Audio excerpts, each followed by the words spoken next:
Good evening, everybody. Thank you for joining us at the November 4, 2021 Sustainability Commission meeting. To help slow the transmission of COVID-19 and protect the health and safety of the community, City Council, as well as board and commission meetings, will continue to be closed to the public for in-person attendance. The public is encouraged to watch and participate from the safety of their homes to practice social distancing. Meetings are broadcast live on Glendale TV, viewable on Spectrum Cable, Channel 6, and AT&T UVerse Channel 99. Meetings are also streamed live in high definition on the city's webpage, glendaleca.gov/live, on youtube.com/myglendale, and on Apple TV, Roku, and Amazon Fire devices using a free app called ScreenWeave and choosing Glendale TV from the menu. For public comments and questions during the meeting, call 818-937-8100. Public comments on a specific agenda item will be taken when that agenda item is discussed. And with that, let's move on to roll call. Chairperson Bartray-Souf? Yes. Vice Chairperson Werner? Yes. Commissioner Cartoonian? Yes. Commissioner Kanjian? Yes. Commissioner Pinkerton? Yes. Ex officio Gang? Here. Ex officio Prada? Thank you. Let's move on to the next item. 1A, Pledge of Allegiance. All right.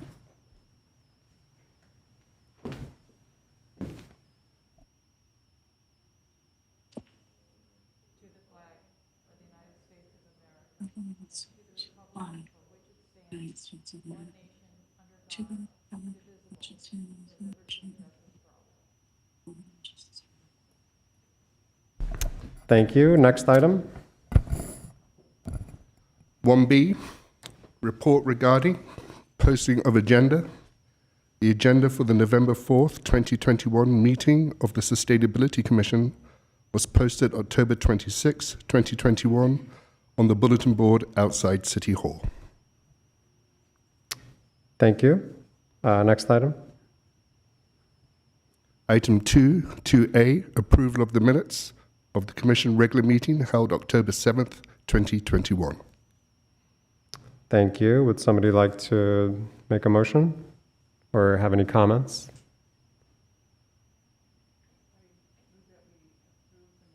Your mic. I move that we approve the minutes as submitted. Thank you. Do we have a second? I'll second it.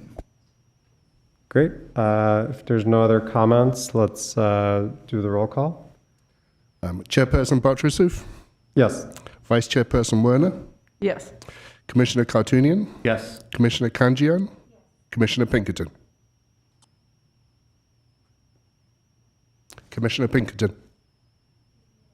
Yes. Great. Thank you. All right, let's move on to the next item. So that's board member or staff comments. Any commissioners have any comments?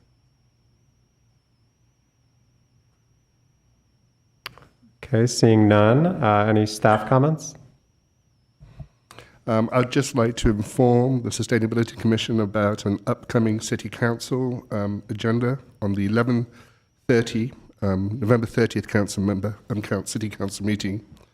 The Shoal Biogas Renewable Generation Project appeal from the Planning Commission decision of October 20th, 2021, denying the certification of the final impact report, denying the application of conditional use permit, and denying the application for a special recreational review will be going to City Council on that day.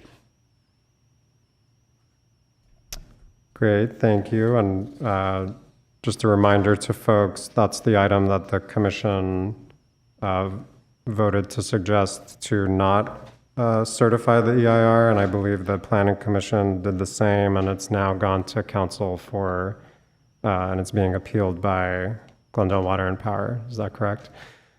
Okay, just wanted to make sure the public was aware of that. Okay, thank you. Any other comments? Great, let's move on to the next item. Item 4, oral communications. Chairperson Bartra-Silf, we have no calls at this time. Okay, great. Let's move on to the next item. Action items 5A, developing building electrification, photovoltaic infrastructure, and EV charging reach codes for the City of Glendale. 1.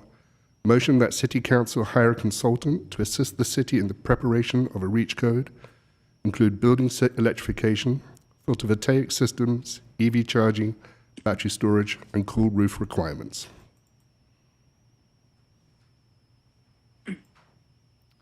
If the Commission just bear with me while I get the presentation up. Great, thank you.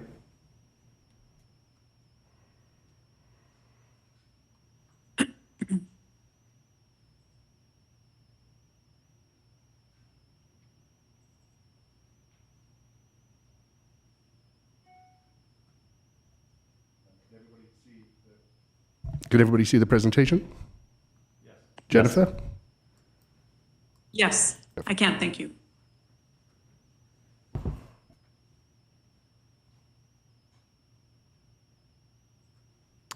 So good evening, Chair Bartra-Silf, Vice Chair Swerner, and Commissioners.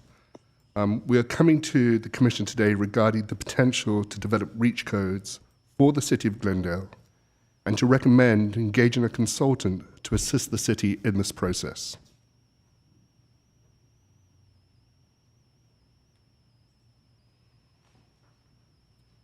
First, I'd just like to review a bit of background of how we got here today. In September of 2020, City Council was presented a report regarding developing a solar ordinance for the city and installing solar on city buildings and other buildings within the City of Glendale. At that meeting, the City Council asked staff to explore hiring a consultant to determine the feasibility of adopting a commercial voltaic requirement, but also to look at an additional range of reach codes, including building electrification and added energy efficiency measures, including cool roofs and battery storage. After that meeting, on the recommendation of City Council member, staff reached out to the Building Decarbonisation Coalition to start getting together information regarding reach codes, what they look like and how they potentially work at the city. The Building Decarbonisation Coalition recommended to city staff to reach out to the local energy codes teams who undertake what we call cost-effectiveness studies, and I'll talk about those a little bit later on in the presentation.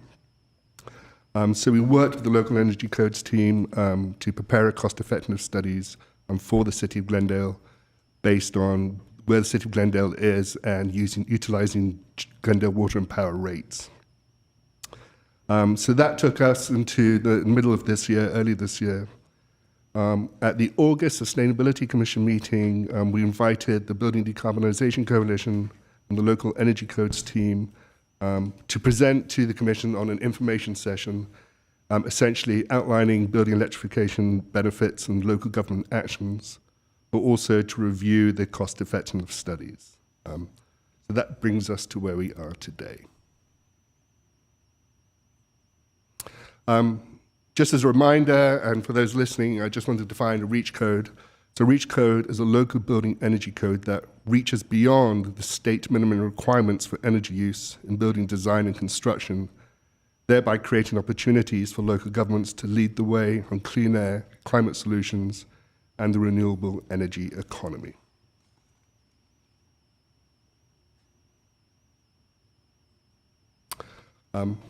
We are not the first jurisdiction, obviously, to look at reach codes, and there's trends, definitely trends moving in that direction.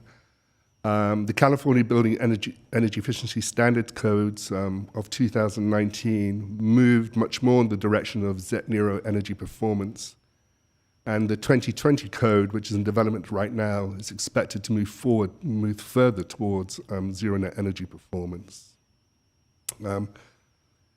In the understanding of the goals of the Paris Agreement and in terms of trying to keep temperature rise to 1.5 degrees centigrade pre-industrial levels, there's an understanding that we're going to have to electrify our transportation systems, our building systems, as much as possible.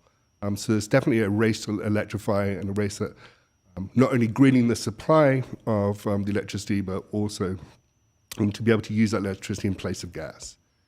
Currently, right now, there's a conference of parties happening in Glasgow, Conference of Parties 26. And I know from listening to recent podcasts on that there's a push for electrification coming out of that conference too. Around 50 plus cities and counties in the state of California have adopted some form of photovoltaic energy efficiency or electrification ordinance.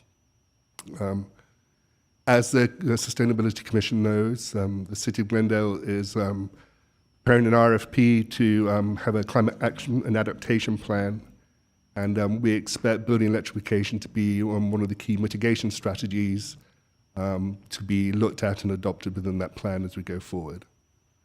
And then finally, the infrastructure for building electrification is becoming more prevalent through induction, cooktops, etc., and heat pumps. So the ability for electrification to happen within the house, within the apartments, is much more ready. So just a quick background on some of the trends. I thought I'd just quickly review with the Sustainability Commission the presentations that were given by the Building Decarbonisation Coalition and the local energy codes teams at that August Commission meeting. The Building Decarbonisation Coalition essentially said that there's three ways jurisdictions can approach looking at building electrification. That is either through a natural gas moratorium and utilizing health and safety codes to have those put through in jurisdictions. There's an all-electric ordinance, and then also the electric preferred pathway. So in essence, three pathways to try and move towards building electrification.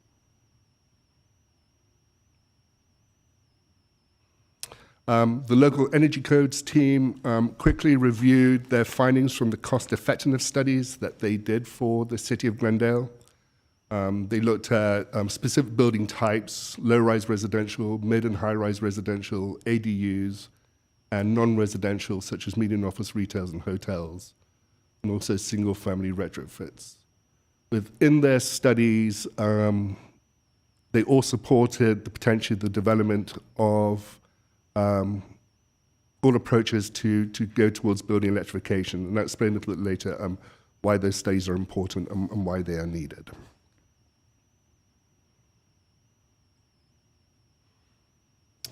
So the intent of adopting an ordinance would be to adopt a local ordinance, a REACH code, aim at decarbonisation, new construction and residential non-construction within the city of Glendale.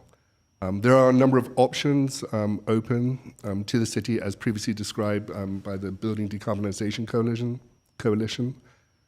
All new constructed residential and non-residential buildings could be or shall be all electric buildings and essentially meet state code. There's another option that not only to have all electric buildings, but also to allow mixed fuel buildings, but if mixed fuel buildings would have to comply with stricter energy standards through a combination of energy efficiency programs, renewable energy, and energy storage programs. And finally, potentially, all new buildings would have to be electric ready. So that is, in essence, building out the infrastructure so they can be converted to an all-electric state in the future.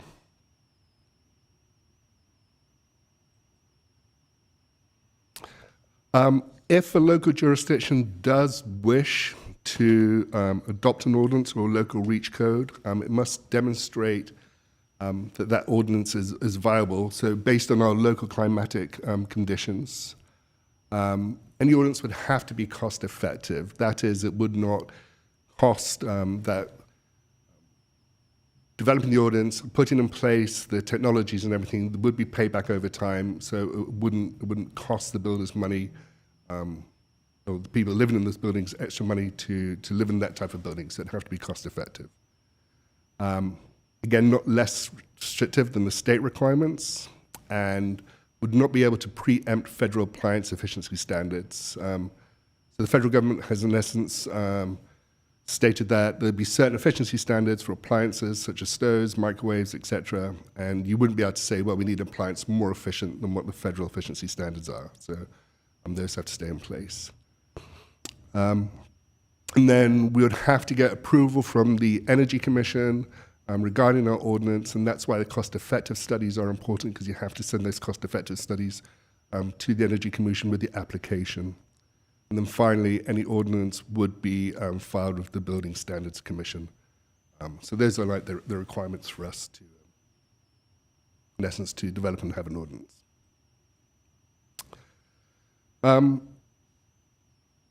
This work is fairly intense, fairly complicated, and it'll take a lot of staff time. So there is a recommendation that we hire a consultant to help us through this process and to make sure that we develop a REACH code or an ordinance that is applicable to Glendale and really works for the city of Glendale and achieves the goals of what we want to achieve in terms of electrification, reducing our greenhouse gas emissions. So if we did hire a consultant, we would want them to review the different approaches that would be available to Glendale, educate us on those approaches, look at the different types of buildings that would potentially be covered in the REACH code, residential, non-residential, and potentially ADUs. Obviously look at new construction, but also interestingly look at renovations, because obviously most of our building stock is in place. So, you know, if we want to, as buildings are renovated, do we want the REACH codes to potentially impact those buildings? So how would that be done? So the consultant would be able to educate us and help us on that process. Also, understanding, doing a greenhouse gas analysis, understanding if the ordinance was put into effect, what impact that would have on our greenhouse gas emissions, so we can build that into our CAP modeling as we go forward. We'd want the consultant to work with our internal stakeholders, specifically GWP and Public Works, to be able to communicate with GWP what future loads would be, electrical loads would be if we were going to adopt more electric ordinance, et cetera, and to have that technical conversation with GWP and then be able to bring that back to the commissions, to other staff, and to educate us on that. And also, very importantly, to reach out to external stakeholders, builders, architects, et cetera, who would be impacted by any such ordinance.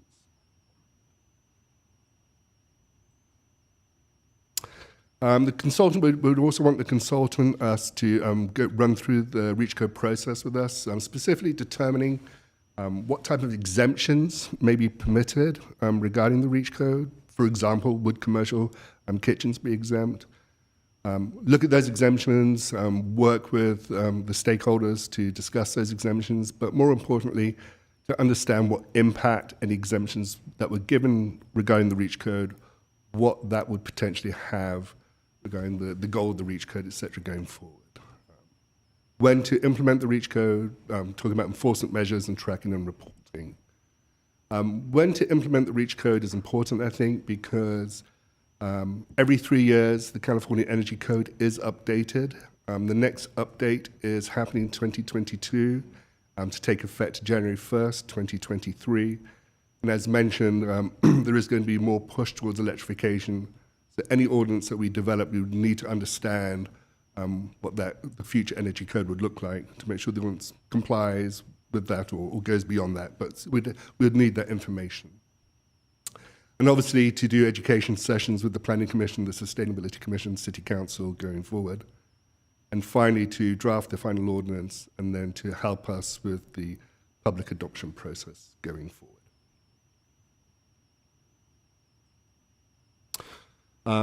It's our recommendation that the Sustainability Commission recommend that City Council hire a consultant to assist the city in the preparation of a REACH code, including building electrification, PV systems, EV charging, battery storage, and potentially cool roof requirements. And finally, there are a number of alternatives that the Commission may wish to look at. So wait until the 2022 building code, maybe look at a gas moratorium through the zoning and health and safety code, or offering a recommendation not proposed by staff in this report. And with that, I can take any questions on the process that we just outlined. Great, thank you so much, David. Do we have any callers on this item? Yes, we do. Okay, let's take the callers first. Arlene Vidal, you are on air. You have 3 minutes. Questions on the process that we just outlined. Great, thank you so much, David. Do we have any callers on this item? Yes, we do. Okay, let's take She's the calling for callers 5B. first. Okay. Arlene? Okay. So do 5A. Bert Culver? Can you hear me? Yes, thank you very much. You Thank have you. 3 minutes. Okay, thank you. I was just calling to show my support for electrifying everything, and the sooner we can do it, the better. I don't know if we really need a consultant. That just seems like delaying. There's already a number of cities in California that have done this, and so I think we could just copy what one of them did. I think the sooner we get this done, the better. And I electrified my home, and I'm enjoying cooking with induction much better than gas. And heat pumps are great, and they heat and cool better than my old system, and they're cheaper. That's all I had to say. Thank you very much, and go electricity. Thank you, Bert. Do we have any other callers? Yes, Chairperson. Okay, let's move on to the next caller. Kate Unger, can you hear us? Yes, hello. Thank you very much to everybody in the commission and staff, and to David Jones, thank you for that presentation. It is very exciting to see the options that are available. I think they're really good options for a broad scope REACH code. I will take it as a given that Glendale should pass the REACH code to promote electrification and get fossil gas out of new construction. The more I learn about the health impacts of burning gas in homes, the more alarmed I am, especially apparently from gas stoves. They cause greater risk of asthma, and we really just need to move that way. And obviously the climate concerns, the benefits of reducing gas in our distribution and using clean electrification instead is great. So I also wanted to say similar things to what the previous caller did, Bert Culver, but I will sort of put a different spin on it. The Building Decarbonization Coalition and Local Energy Codes team, as I understand it, have already provided substantial technical help, and they offer technical expertise and support for local governments to develop REACH codes. And as I understand it, their services are free of charge, or perhaps require a Building Decarbonization Coalition membership to provide free services. And also there are a lot of other cities who have ordinances that can be used as models. So it's really just a question of laying out the menu of options and deciding what Glendale wants to do. So perhaps a consultant is helpful in that and in public outreach. But, you know, this has been going on for a while already, and the city needs to move forward quickly. As David Jones pointed out, the next update is in 2023. We should get something in place before then. Let's get something in place for 2022. And I'd hate to see a multi-month process for a consultant slow things down. If there's going to be a consultant, let's get them on board quickly and have it be a nimble, quick process. So lots of excitement. Let's jump in. Thank you very much. Thank you so much, Kate. Do we have any other callers? We do not. Okay, thank you. Do we have any questions or comments from the commission? Yes. Yes, hi, Couple of things. First of all, I want to make a disclaimer that there's a study that was that's referenced in our agenda. The study was funded by Southern California Edison, the company that I work for, but there is no contractual relationship here between City of Glendale and Southern California Edison. So there's no need for me to recuse or basically I'm making that public here. The question that I have for you, David, a couple of things. Number one, can you address some of the concerns that were raised during the calls? Why do we need a consultant? Is there no capacity in the city that can do this in a timely manner? Number one. Number two, how long is it going to take? Number one, to put out an RFP for the consultant, to hire a consultant, the process that the consultant's going to take.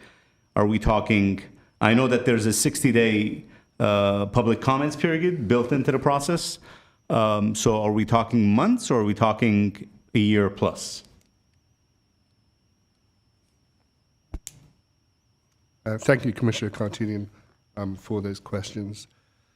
I think the reason we suggested as a consultant is staff are working at capacity, and that I think a consultant would actually help us expedite this process, and also help us make sure that we do adopt a code which is appropriate for the City of Glendale. The process is, and Gillian, please correct me if I'm wrong, if it's for an amount over 50,000, we need to go through an RFP process to obtain a consultant. If the amount of the consultant fees are under that 50,000 limit, we do not need to go through the RFP process. So that can be a much more expedited process going forward to obtain the consultant to do this work.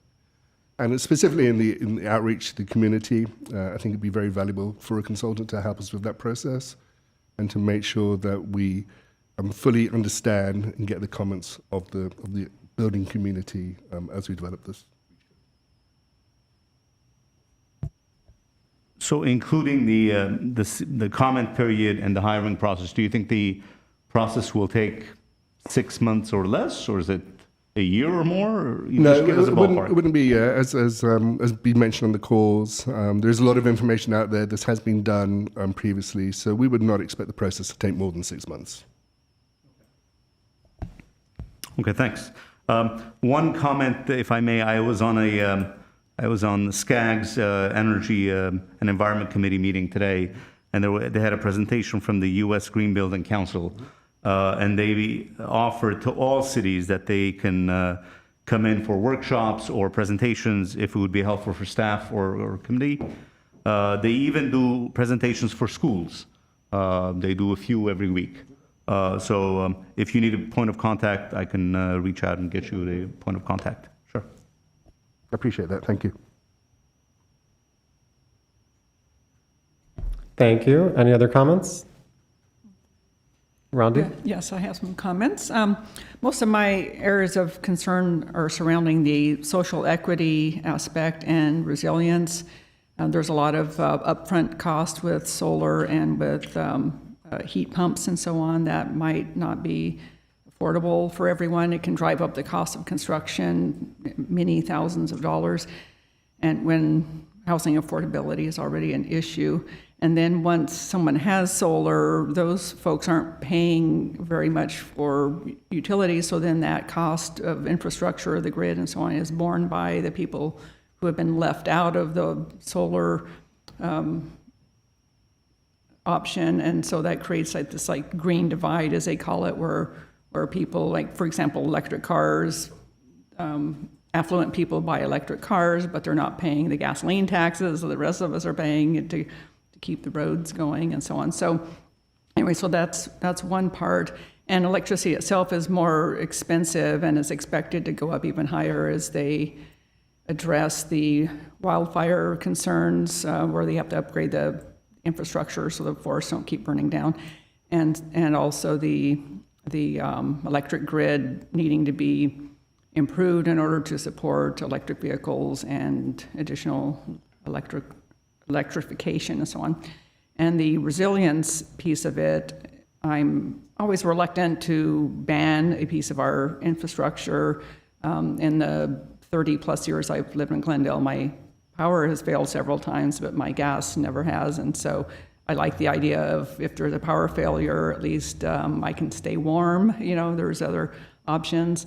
And when I was reading the report, it looks like there's tiers and with the electricity. I couldn't find that on my bill. I even brought it with me. But there's, it just has a single electrical charge. It doesn't say time of use or anything like that. So it's just one number. So I don't know if I'm in one tier, two tier, like the way that the water has, a certain number of HFCs and so on. And if you go over that, or HCFs, then you're paying more per HCF for the additional amount. So some transparency there would probably be good. But I'm just concerned about us having complete reliance on one energy type and then being kind of stuck if something goes wrong.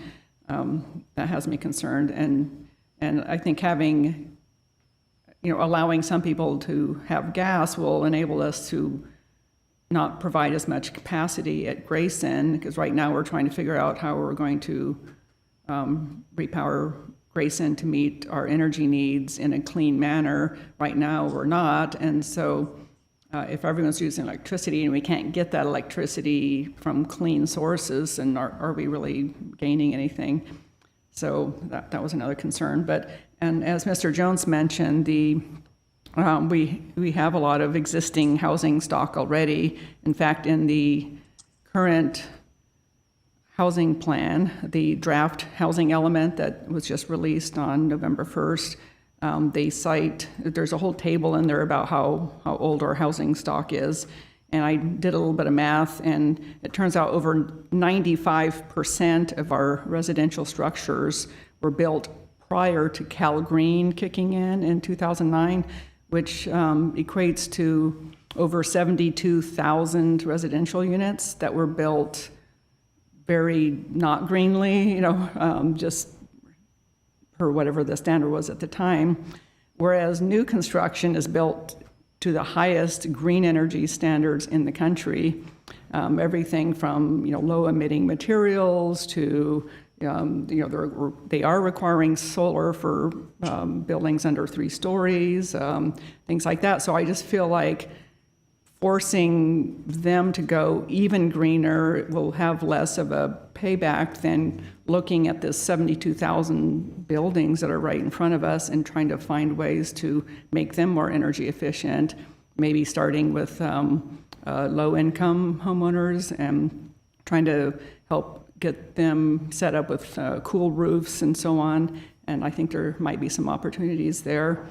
And it just seems like, and if we're going to do REACH codes, picking and choosing what type of energy someone has seems a little bit limiting. So almost random. Why not just go for LEED and say all new construction needs to be LEED certified, or maybe construction where, like multifamily, where they're looking for density bonuses and things like that, if they're getting any kind of concessions, that those projects are required to be at least, LEED silver or something like that. So I think there's ways to look at the whole building overall and not just one part of it, and prescribe that kind of energy. Kind of dictating basically what kind of energy, when we could be incentivizing people instead, sort of like the carrot rather than the stick approach. And then also looking at like remodels and so on, maybe requiring that if you're going to replace your roof, it has to be a cool roof and has to have, certain solar reflectance and thermal values and so on. Since, roofs don't last forever, I imagine there's going, in the next several years, there's going to be more roof replacements than there are new roofs. And a lot of times you can put a cool roof on top of an existing roof for not a lot of cost. So I think educating people with that and incentivizing them through, maybe they waive the permit fees or or something like that, or they get a rebate if they put on a cool roof. But I just think there's a lot more opportunities in the area of these 72,000 buildings that are already built. So that's my opinion. Sorry to go on so long. Chair, I have several comments, if I may. Yes, Jennifer, go ahead. Okay, thank you. First, my thinking aligns with the caller's thinking, and I have to respectfully disagree with everything our vice chair just said. Climate change is existential. We cannot approach this with half measures or an approach that maintains a lot of our natural gas infrastructure. Natural gas is a fossil fuel and it is fueling climate change. We do have a lot of existing housing stock, and I would hope that we would not wait for major renovations to mandate that such housing stock be converted. We need funds to convert existing housing stock to, for electrification combined with energy efficiency. Our vice chair is absolutely correct. The energy efficiency is part of the overall process, but fundamentally fossil fuels are the problem and we have to get rid of them as soon as possible.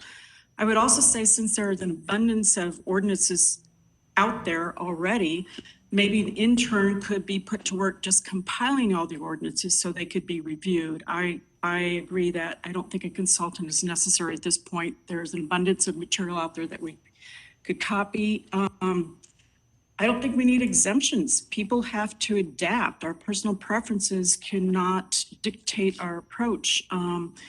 There are restaurants that have already converted to convection equipment. So, horse buggy manufacturers are few and far between these days. We have to take that approach, that gas is a fuel largely of the past. We don't have that many power outages here. We can account for redundancy through other measures.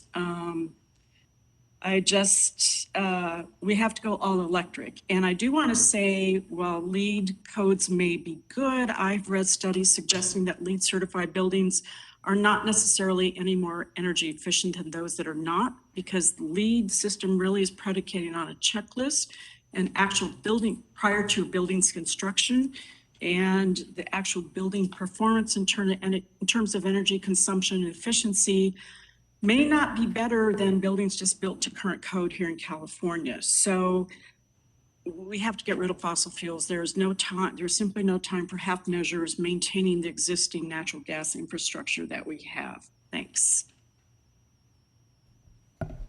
Thank you, Jennifer. Any other commissioners have comments?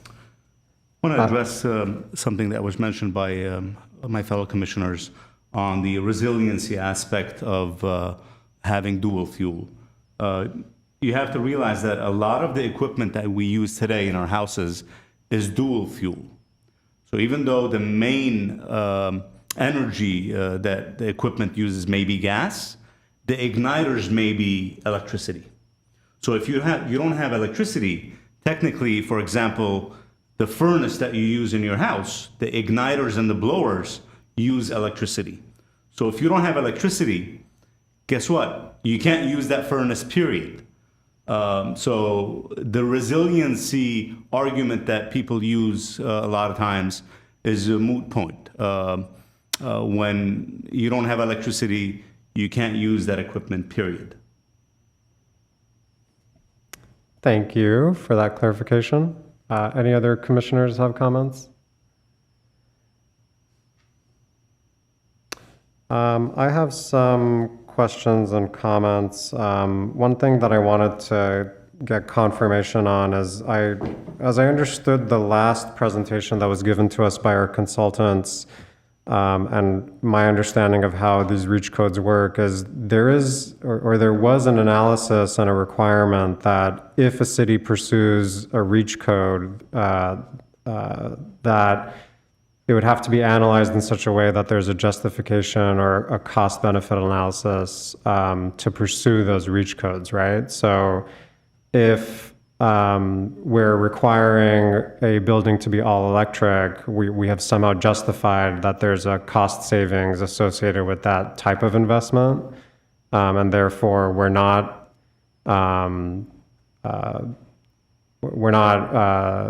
asking them to absorb an additional cost that is not going to save them money over time.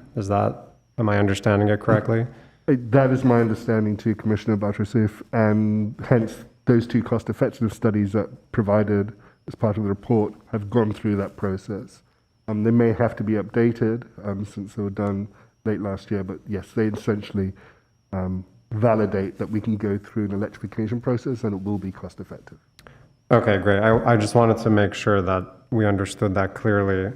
And then part of this process, I understand we're moving forward with potentially two options. One of those two options is more of a carrot than the stick, because there is that option where if they choose to go with dual energy sources, that they have to adhere to additional measures for reducing greenhouse gas emissions. So I think however we move forward with today, the consultant or staff will develop some kind of analysis that tells us, that provides that option as well.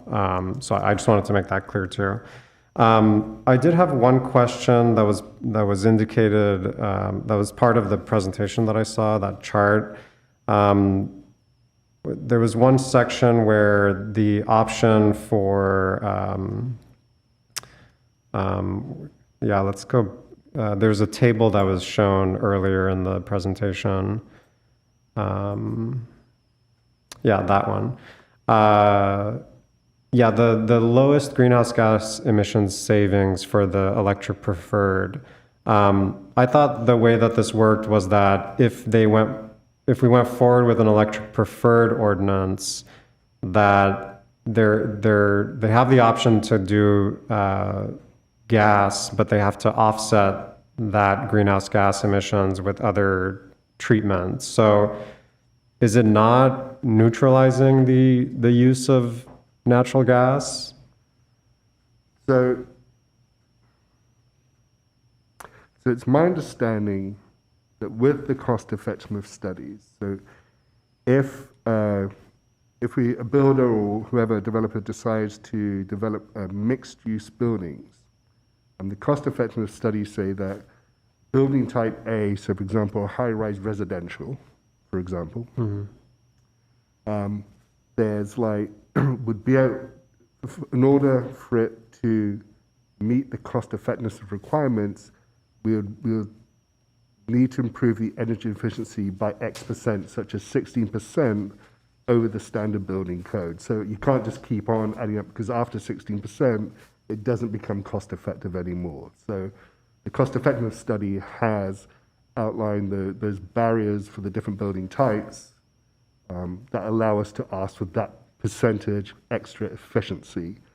And through those efficiency programs, you'd obviously reduce the energy input into the building, and therefore, by default, potentially reduce the greenhouse gases associated with that building. Got it. Okay. Thank you for clarifying that. And then I think this is just a clarifying question. I noticed in the staff report there was language in the first option that mentioned low-rise residential, and you had it in your presentation, but it did not mention single-family homes, but it did mention single-family homes as part of low-rise residential in the second option. So I just want to make sure, if we pursue the first option, does low-rise residential include single-family, or does the first option include single-family at all? So single-family homes under 3 stories, if we're going to require electrification, yes, it would comply to them. But in terms of, for example, the solar ordinance, that wouldn't apply, because they have to have solar on them now as per the California Energy Code anyway. So does that clarify or not? Maybe let me ask it a different way. Sure. Do both options include single-family residential? Yes. Okay, perfect. Okay. Okay, as far as the RFP process goes, which is what we're providing a recommendation on, I certainly don't think we need to wait for the 2022 code update. I think that pushes this way too far into the future. So that's my opinion on that particular option. And then I'm curious, I'd like to tease out a little bit more this 50,000 cap and how it could affect this process. So do we understand it that based on this draft scope that we would be exceeding that amount? And I imagine the answer is yes. And if so, are there ways in which we can modify the scope to bring it down below 50 simply for the sake of expediting this process as quickly as possible? And I have ideas for how we could do that, but I'll wait to hear your response first. Absolutely. There is a way to adjust the scope so the cost of the consultant would be less and come down under that 50,000 threshold. Okay. And I think Heike mentioned or alluded to this earlier of expediting this. I think the technical, as part of the scope, the technical work may necessitate having a consultant to do the necessary work to do that level of analysis. I'm a little bit skeptical about the stakeholder outreach that's recommended, particularly the internal. So I know staff has gone through this for several months. It started last year, I believe. I would hope that by now there have been internal discussions and there can be internal discussions regardless of a consultant. So that's just one example of something that I think can be extracted from this scope, again, simply for the sake of expediting this process and allowing the city family to coordinate this as things are moving in parallel. And as far as external goes, I do recognize and understand the political sensitivities of moving forward with such a plan. I know this will irk some industries and we'll have lobbyists and all sorts of outside interests descending upon the city if we open this up to an extended debate about whether or not we should be pursuing future gas projects or allow for expansion of the use of gas in the city. So what are we envisioning for this external stakeholder outreach, and how quickly can we possibly have that happen? So the purpose of the external outreach would be to obviously get some of the feedback and the thoughts of that community, but also to educate them on the potential ordinance, how it would work, what's going to be the expectation of that community regarding the ordinance. And specifically, I would assume that even though Commissioner Pinkerton, regarding the exemptions, if there is a specific industry that would be looking for an exemption to this, we'd at least want to hear that and to hear their voice and as we develop the code. So that would be my assumption of what the outreach, the external outreach, would try to accomplish. Okay, I am curious about that. Like, it seems to me that we're headed in a particular direction, and I guess I don't know what the added value is of hiring a consultant to get that feedback when it seems like we can get that feedback now. I don't know what hiring a consultant, how that benefits us. I understand we have staffing constraints, but I imagine that there is a developer list, folks in the construction industry and other industries that the city already has and regularly engages with. So the genesis of all this is I hope that this can be as quick as possible, because this is such an impactful policy decision that the city is pursuing, and I would like to see it as quickly as possible. So I don't know how that comes in the form of recommendation, but I guess it'd be great if we could pursue a consultant under the 50K threshold, and that we minimize this outreach as much as possible, and hope that staff can do that in parallel. Yeah, we could do that.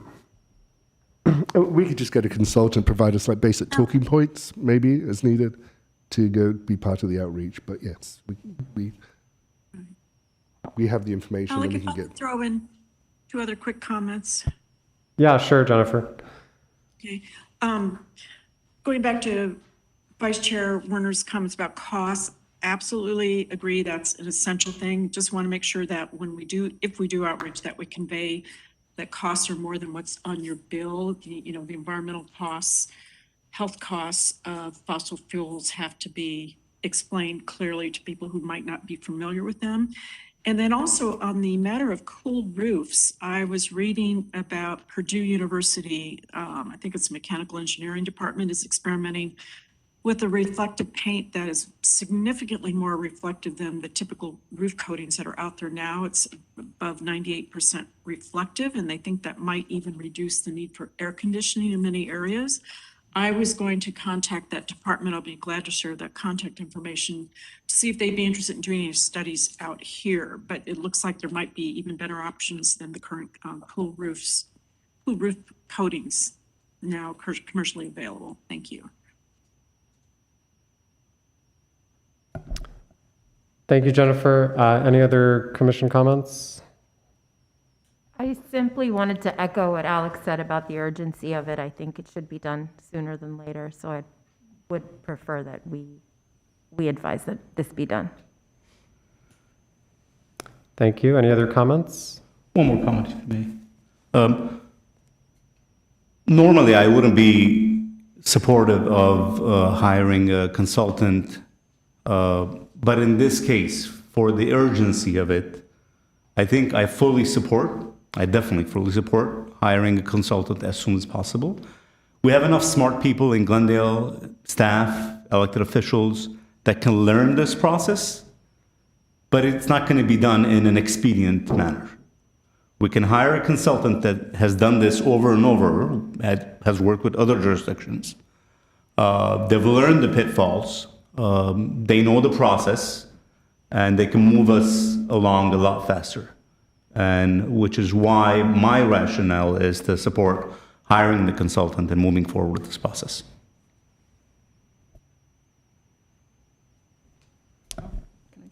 Yes, Rodney. Yeah, staff was significantly reduced a few years ago, and they're definitely feeling the crunch and everything. So I would support going outside for these services as well. And if we're going to do this REACH code, there's something I've been wanting to see studied, and it probably wouldn't rise the level of meriting its own study, but I've been very concerned about bird-safe materials on buildings.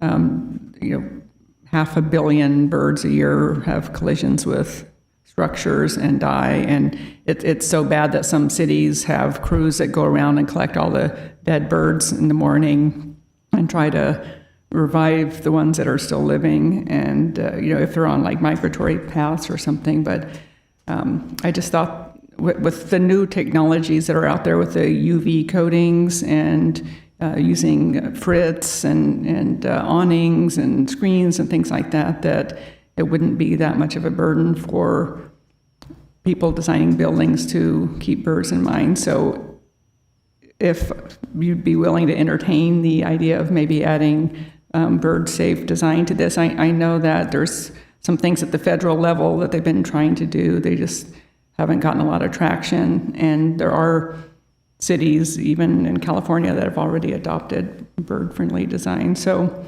that was something I would like to throw into it if we're going to go forward with a REACH code. Because right now it's voluntary. I think we do plan on having the planning department come to the commission, and perhaps that might be a really excellent point to have the planning department look into, simply because it's more of a design matter. David, do you think that would be a more appropriate way of addressing Rondi's concerns? It's my understanding this is specific to energy and energy compliance. That would be, yeah, I think we can, that'd be more appropriate for the planning department in the building design process and that structure to look at that. But yes, absolutely. Okay, thank you. Okay, so I guess, oh, Jennifer, is your hand up or is that an old hand? It's an old hand. Okay. Ignore that, thank you. Thanks. So I think, David, I'd say I'll make the motion only if you feel comfortable that you feel the consultant can get the work done under that 50K threshold. We don't want to kneecap you, so if you're comfortable with that approach and are confident that the consultant will do what we need them to do under that amount for expediency, I'll go ahead and make that recommendation or make that motion. Yeah, I'm confident. I'll second it. Okay. Anybody have comments or questions about that motion? Is it right? Yeah, could you restate which, because I know there were different options, just to make sure. Yeah, so I'll have to pull up the actual language. Chair Bartrasif, we do have one caller regarding item 5A, if you want to hear them. Oh, sure. Let's hear them first. Sure.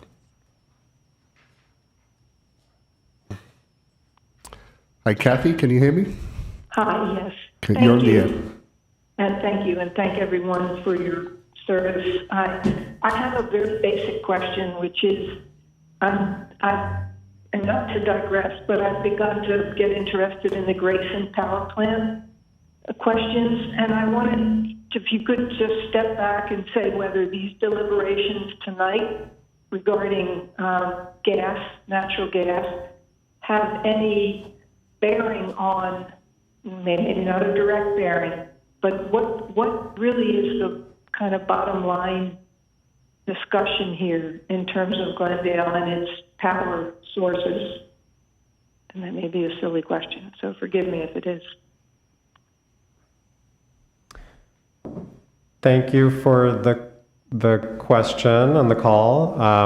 We won't have a deliberation about it, but David, if you feel comfortable addressing the question, or I can do it. So this particular item is regarding building electrification. It's not regarding the repower project or the Grayson Power project. Got it. Okay. It's specific to building construction, et cetera, and guidelines. Specific, yes, to building electrification and building efficiency and photovoltaic systems, potentially. Thank you. That answers my question.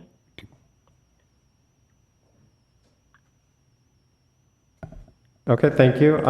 So I'll make the motion recommending to council that that council hire a consultant to assist the city with preparation of REACH codes that include building electrification, photovoltaic systems, EV charging, battery storage, and cool roof requirements.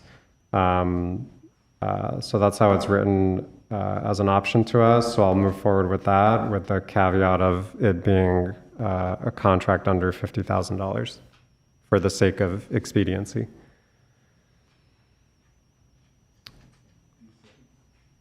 I'll second that again. I'll second.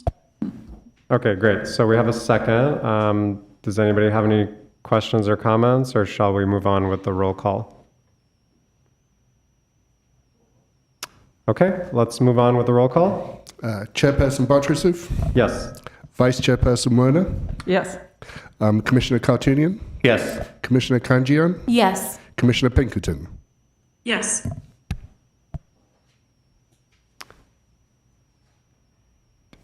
Just a clarifying question. Are we having the ex officios also voting on? The ex officios do not vote. Okay. Just making sure. Okay, great. Thank you so much. Let's move on to the next item.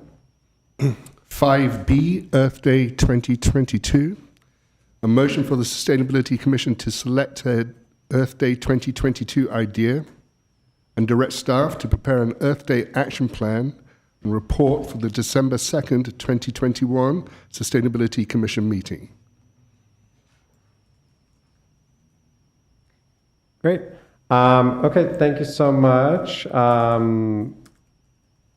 I had the honor of working with Jennifer and Andrea as the ad hoc committee for Earth Day. And so I wanted to give one of them an opportunity to provide a brief update on what the findings were of the ad hoc committee and ultimately what we are recommending for the commission to proceed with. So would one of you like to take that on? Andrea, would you like to? I'll do what I took from it.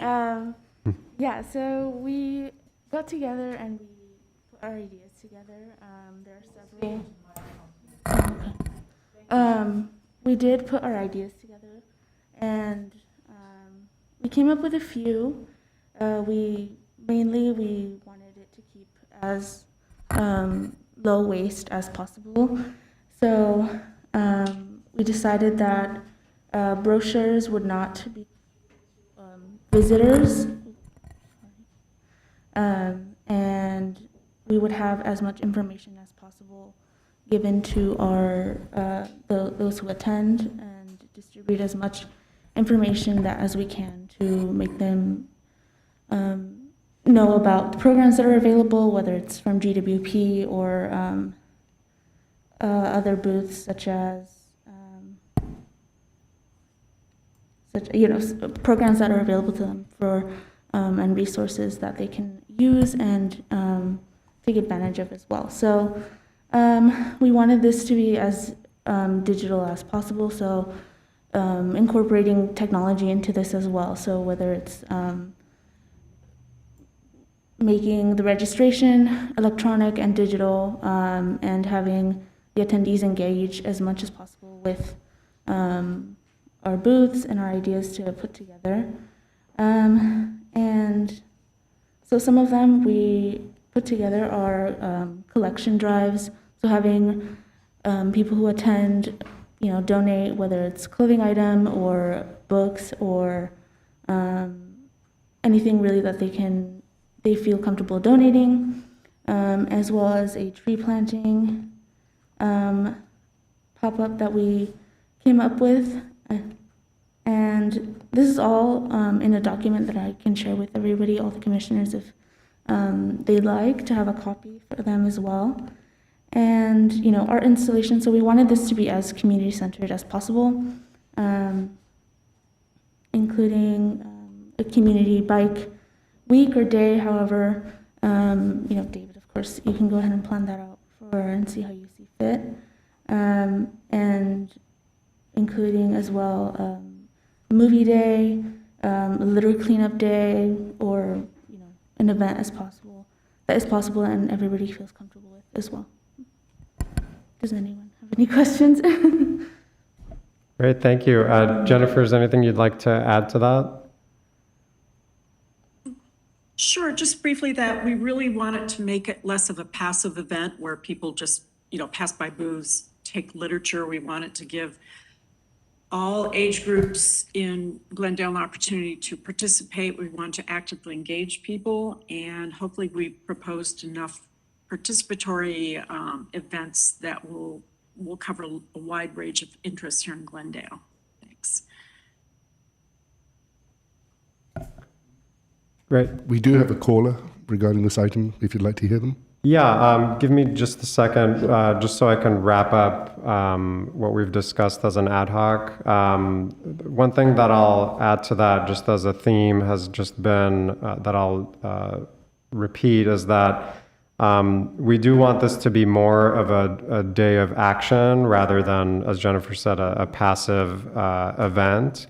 You'll notice the examples and suggestions that we came up with are all things that people will be doing on Earth Day rather than just simply attending. So we do want people to get their hands dirty and get really involved in making tangible changes to the environment. And so it is a community-themed event. We want people to be engaged. We also want city staff and city departments to demonstrate and showcase all the ways in which that they are being sustainable and good stewards of the environment. So it really is a day of celebration, and we should have fun with it, but also an opportunity for people to participate in a myriad of ways and for the city to showcase what we are doing as an agency to move sustainability objectives forward.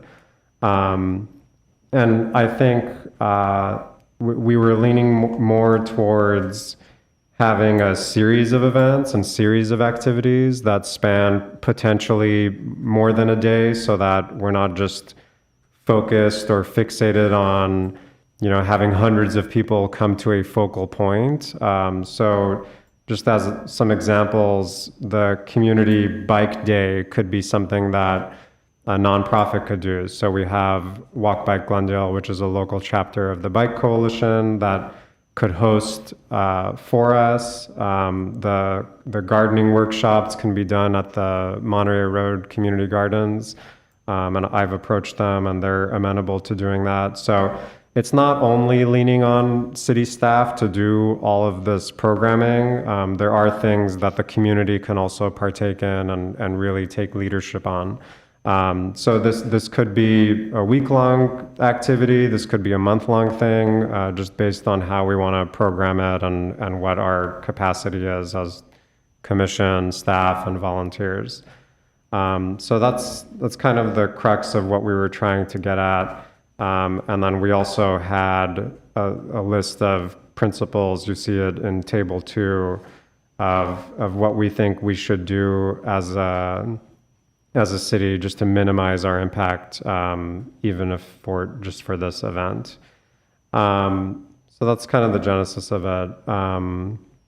There's anything the ad hoc thinks I'm missing? Do you want to add that now before we take the caller?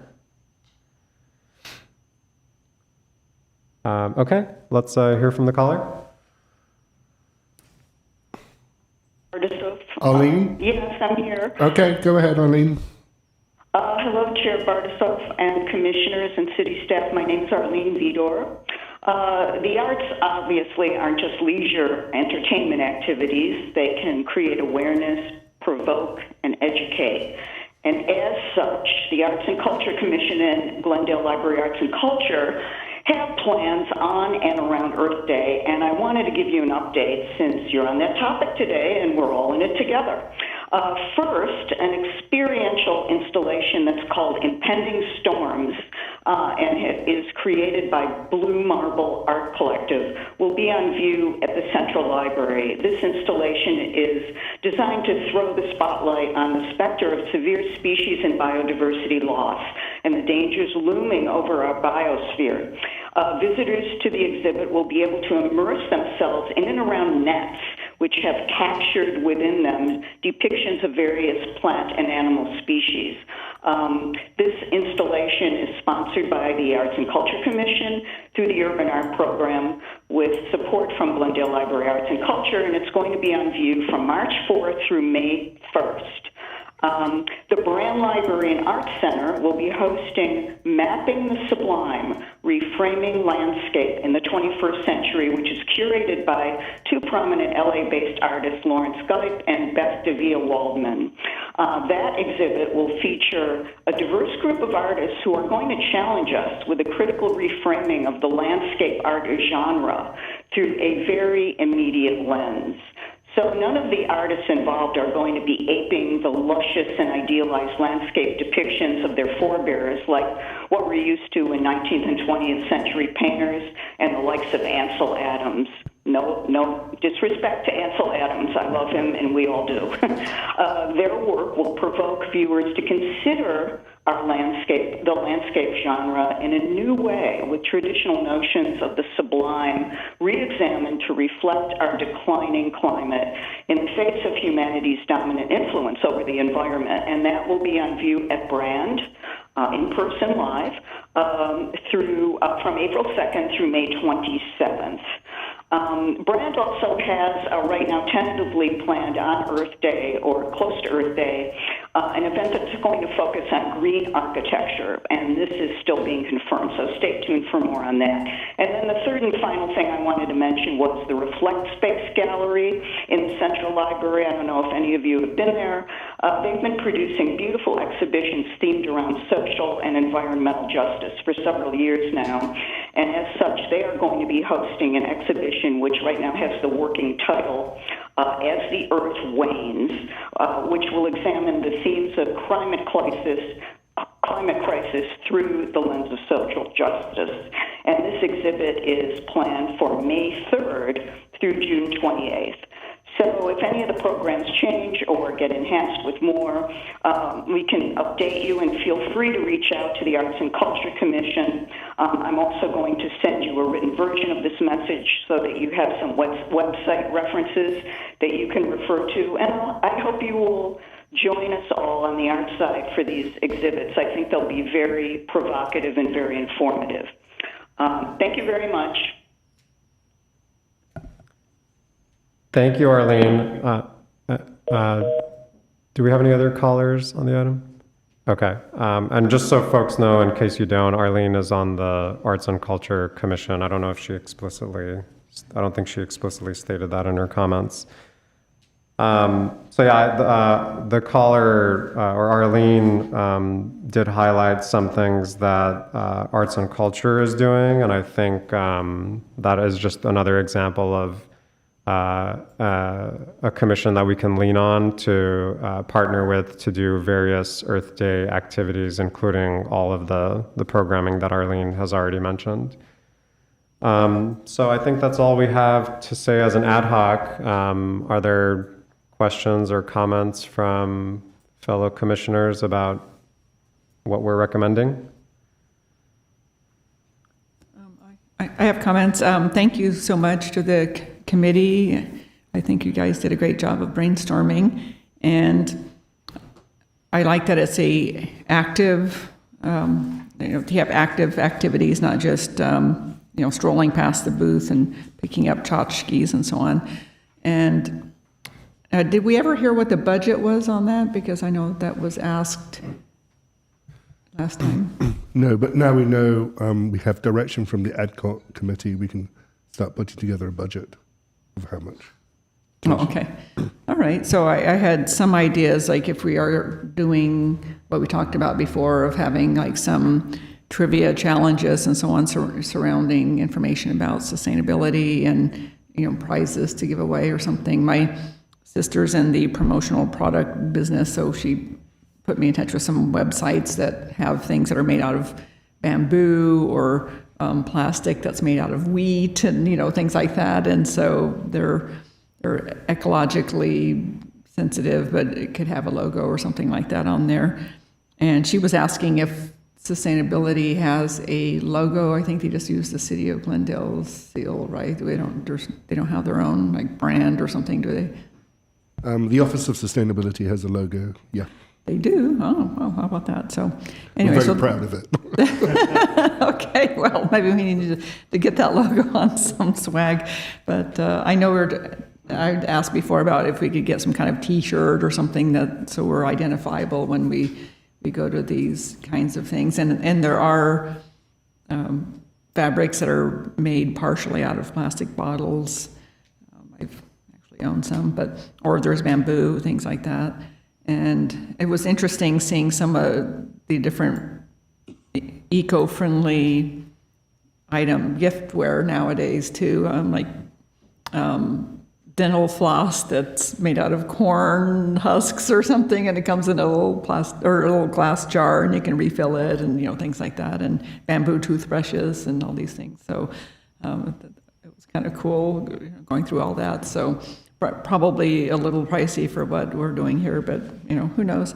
And for the part where you're talking about people bringing in things that they don't need and swapping them and so on, I actually did that at one of my Zeta Tau Alpha alumni meetings. We brought things that were in new or like new condition, of course not cast-offs or stuff that are stained or with holes in it or something, but just nice items. And then we called it a swap opportunity, and whatever was left over at the end got donated to a women's shelter, and it was successful. A lot of people have scarves or something that they got as a gift that they don't necessarily use and that kind of thing. So I think it's a nice way of giving new life to something that is just sitting around gathering dust at your house. So I think it was a great idea. And there's also a group that might be interested in participating, the Monarch Butterfly group, where they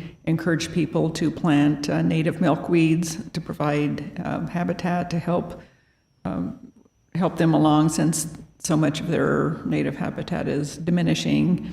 So I think they would have a booth or something like that. So I was going to suggest that as well. And that's it. Chairperson Bartris, if we have another caller for this item. Great, let's take the call. Monica Campagna, you're on the air. Thank you very much, Mr. Jones, and thank you to the Sustainability Commission for all your hard work. I just want to thank Chair Bartris and the ad hoc committee for the great ideas. And I just had a few more, and I don't know the whole list that you have already generated, so forgive me if these are already on there. I really liked the ideas that I just heard about doing something with Lose Your Lawn, California native plants, giving away milkweed seeds perhaps at the event, native milkweed. And another idea was Fix-It Clinic, which everyone's got broken stuff, people love to bring things in and have a new life. Other cities have done that. So there are people out there that we could probably connect with. And that would kind of match up with the wonderful idea for the swap that I just heard. That was great. And also, I've always wanted to personally, and this connects with the Reach Code conversation tonight, as I personally look into swapping out my gas appliances for electric. If there is a place that people could go visit an electric building or to see things in action, like the induction ranges and heat pump technology, that would be something, a tour I would love to go on. So those are just 3 new ideas to add to your wonderful list that you have already. Thank you so much. Have a good evening. Thank you, Monica. Thank you, Monica. Okay. Any other comments? Alec, real quickly, to our commissioner from Edison, don't you have a model home or a demonstration site? Yeah, I was just going to say that actually, Jennifer. Okay, sorry, just jump in. Please go ahead. Yes, we have a demo center that we can arrange a visit. It's in Irwindale off the 210 and 605. But in order to bring it home, if the city would like to arrange in Glendale, we can borrow some equipment, whether it's induction cooktops or other equipment, and we can do the demo here in Glendale instead of asking people to drive over there. On Earth Day, we can set up maybe, we can partner with one of the restaurants in the area or the city facility, whether it's the convention center or else space, and we can demo some of the cooktop equipments. So thank you for prompting me. Of course, anytime. I just have one other quick comment. Rondi, unfortunately, I'm doing research on plastic pollution for my day job, and we're unfortunately finding out that synthetic fabrics shed microplastics. Apparently, a fleece jacket can shed 250,000 to 500,000 pieces of microplastics when washed. So it's a dilemma, when it comes to clothing. So I think we just have to be careful about buying anything that's recycled plastic. Unfortunately, it's a market, it's an outlet for plastics, but it presents all sorts of problems for water.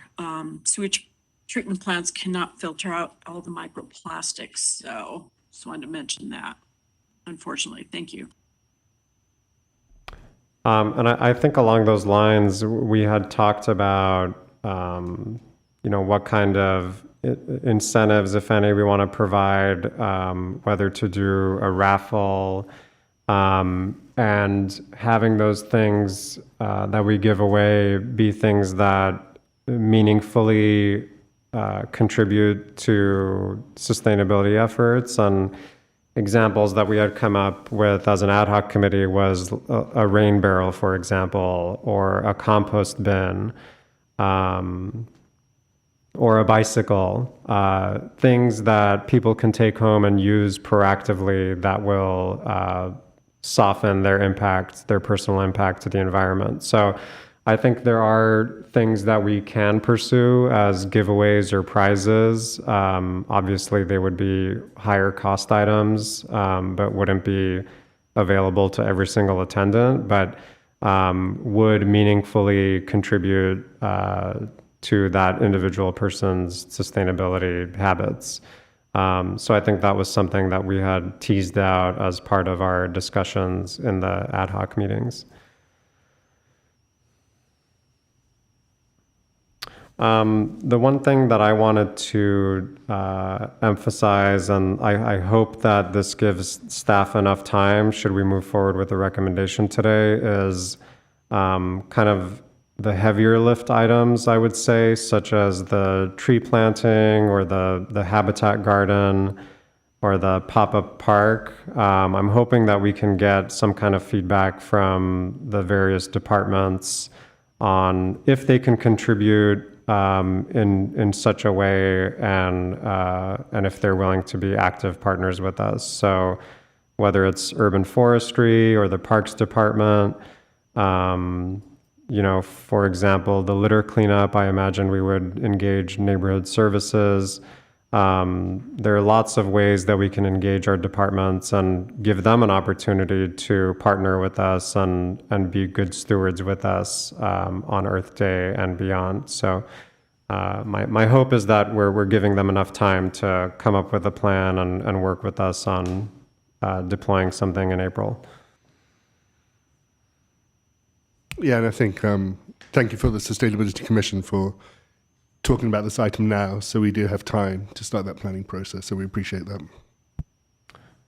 Great. So I think we're moving forward with a recommendation. So there are the alternatives mentioned that we can pursue. Does anybody have any other questions or comments, or should we move forward with the recommendation?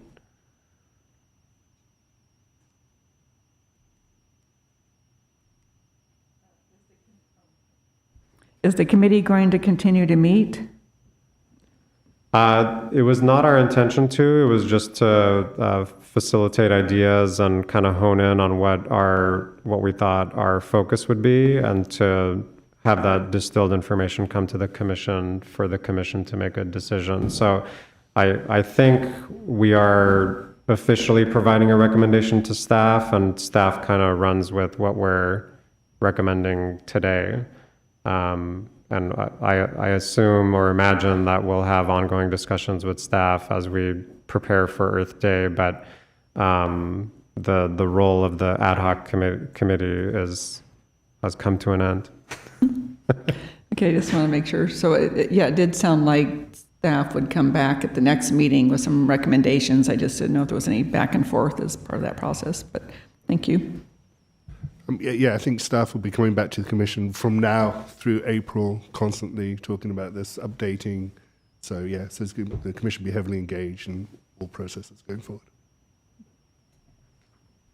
Great. Okay. If there's no other questions or comments, I'll move forward with with alternative, let's see, actually not the alternative, recommending to staff that they look into the options that the ad hoc committee has outlined and to report back on the feasibility of these Earth Day event ideas when possible.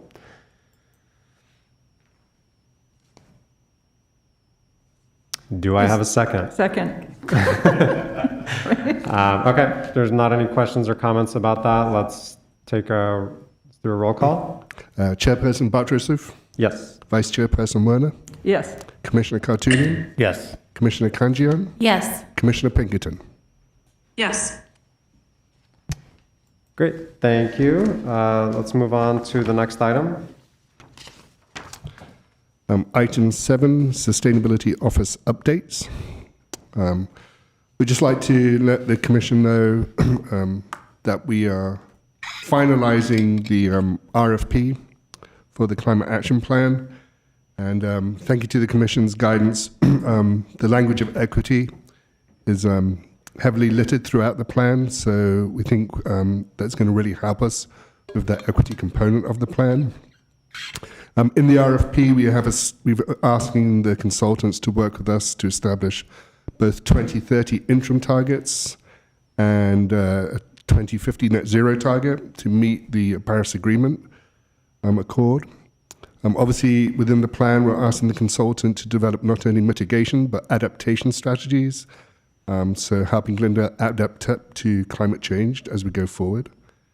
One of the things we are excited about is we are asking not only for a sector-based greenhouse gas inventory, but also a consumption-based greenhouse gas inventory, so we can understand the greenhouse gases resulting from the consumption of residents and businesses within Glendale. And then with that data, with that information, we're going to be able to develop, we think, some far-reaching mitigation adaptation plans from that. As far as we know, few cities have asked for the consumption-based inventory, so we're ahead of the curve, we think, a little bit on that. We're also asking for a climate change and vulnerability assessment within the plans to be able to inform the adaptation strategies. And lastly, or not quite lastly, we're also going to ask the consultant very much to develop long, medium, and short-term funding plan to go along with the climate action and adaptation plan, so we can hopefully look to identify some innovative funding sources for the plan as we go forward. So we're excited to have all those components within the RFP. As I said, we're just finalizing language right now. And also we expect we expect the climate action plan to be CEQA certified. That's another thing we're asking the consultant to do. So we just wanted to provide that update to the Commission, and I'm available for any questions on that. I have a quick question. You mentioned 2030 goals as part of the climate action plan, and then you did mention short, medium, long-term funding strategies. I had mentioned this in previous comments, but I hope that the climate action plan does include benchmarks or goals that are well before 2030. So we're not just striving or hoping that we'll get something done in 2029 to achieve a 2030 goal. So I just want to make sure that that's made clear, is that the climate action plan should include short-term benchmarks in addition to a 2030 goal. Yes, within the language we have addressed that. Okay, great. Any other questions, comments? Yes, I do have one. Yeah, go ahead. David, I just want to make sure, I couldn't hear very clearly. You said you're looking at consumption art. Do you mean looking at every dollar spent on purchasing goods and linking those dollars to GHG emissions? Is that what you're talking about? So consumption-based inventory will try to gather from the purchases and everything of goods and services outside the scope of the city, it would try to identify the greenhouse gas emissions associated with that. Okay, so if we buy, when you say outside the city, meaning the products were manufactured outside the city? Potentially, yes. Okay. I work in environmentally preferable purchasing, and I've been approached over the past decade with firms recommending that, look at your purchases. They claim that they could produce a GHG inventory based on the spend alone. I always turn those offers down because I didn't see that they would generate any particular useful information. To me, I always felt it was more critical to have a very robust EPP, environmentally preferable purchasing program in place. Most of what any city purchases is going to be made outside the city limits. So I understand there are GHGs associated with product, transportation of product, manufacturing of product, but it does not sound like you're looking at the sustainability practices of the product manufacturer, if I'm understanding. It's just an inventory associated with what the city purchases. Is that correct? Not just the city, but residents within the city too. Yeah. Oh, okay. I just, based on my experience, I don't think that will yield a lot of useful information. I think what would be much more important is for the city to implement its own robust EPP program and to conduct zero waste training for residents. And I'm happy to do that because a lot of zero waste is achieved through more careful consideration of what we're purchasing. And I know one of the council members, I believe Kasakian, has mentioned that, and I agree with that, have specifications addressing domestic content at least. So then at least you're purchasing domestic made products as opposed to products made overseas, if they're viable domestic alternatives. So frankly, I don't see the benefit. I don't see that this would generate very much useful information, and it seems like an unnecessary expenditure from my opinion. So I just wanted to voice that. Thank you. So, and I do want to clarify, we will be doing the sector-based greenhouse gas inventory, which will address those zero waste initiatives and those internal purchasing initiatives too. So we're looking at doing both. And I think the benefit of the consumption-based inventory is that it will raise a lot of awareness within the community too about the habits, the purchasing habits. They're responsible too for helping us as a city as a whole, reducing our greenhouse gas emissions. So, but I take your point, Commissioner Pinkerton. Yeah, no, I certainly understand that. I just think that it's going to be so generic that any purchasing inventory is going to be so generic as to not be particularly useful. And I think there's a lot of information out there already as far as, GHGs associated with different types of food and, a whole array of products that we buy. But thank you. I appreciate that, the detail.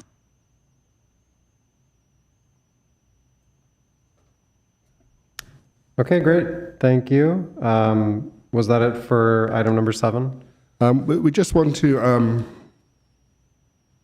respectfully remind the Commission that as when the Commission was set up, the ordinance to establish the Commission, it is incumbent on the Commission to develop their work plan and to have that work plan sent up to City Council. So we know that we have Public Works, Community Service and Parks, Glendale Water and Power, and soon Planning will be in front of the Commission to talk about their initiatives and what they do. But I just want to remind the Commission that there's a piece of work that does need to be done by the Commission and addressed by the Commission sooner rather than later. So just a friendly reminder.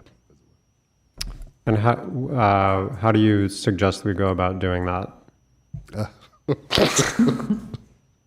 I assume that needs to be done in public, at meetings. Well, I think the Commission needs to identify its priorities and the areas of work that it wants to work on over the next period, 12 months, whatever that period is.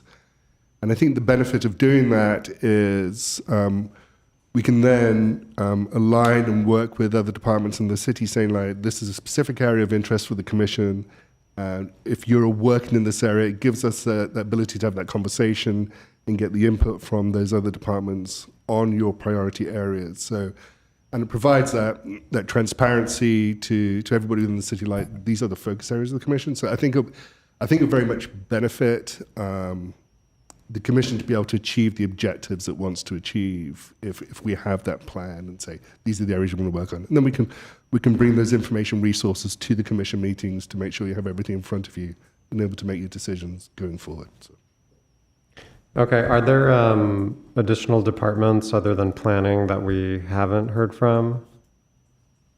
And because if planning is our last one, then perhaps we can schedule something for the meeting after that to start developing this plan. We haven't heard from the library, that department, and we can try and set that up too. And as you heard today, there may be some interesting information for the commission to hear about some of the work that the library is doing, and especially for us there, where we can collaborate and maybe like make sure there's what we're doing matches them in terms of educating the community and getting the community involved. So I think that'd be beneficial for the commission. Yeah, that'd be great.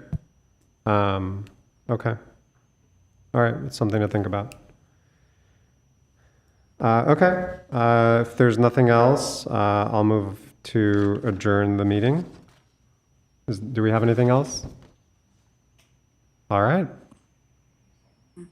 Do we have a second? Second. I'll make a motion to adjourn. Do we have a second? All right. Thank you so much. Thank you.